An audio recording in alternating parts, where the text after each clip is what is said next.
Racing just is started. We have Madam Leonora. Break quickly at a start. Miss Pangaw, Pocket Rocket. Rushing upon the outside is Night Star. The next on line is La Cienega, while Invincible Inc.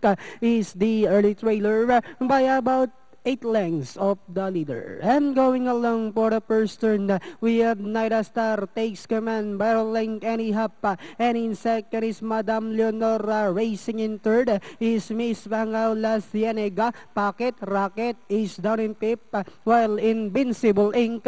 is still running at the tail of the field. Back to the leader, we have Night Star, battling any hap. Miss Pangaw is on the outside. Madam Leonora in the middle portion. La Cienega is down on the inside port. Then next online is Invincible Inc. while Pocket Rocket now racing in last 400 meters of the race. We have Miss Pangaw by Everlink any hap. Madam Leonora in second. La Cienega, Night Star, Pocket Rocket and Invincible Inc. As they swing for home, we have Miss Pangaw by Everlink any hap.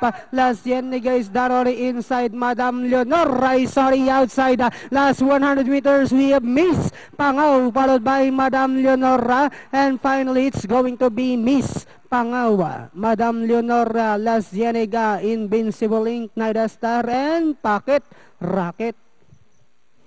For 136, Miss Pangaw with John Poleguse, ang ating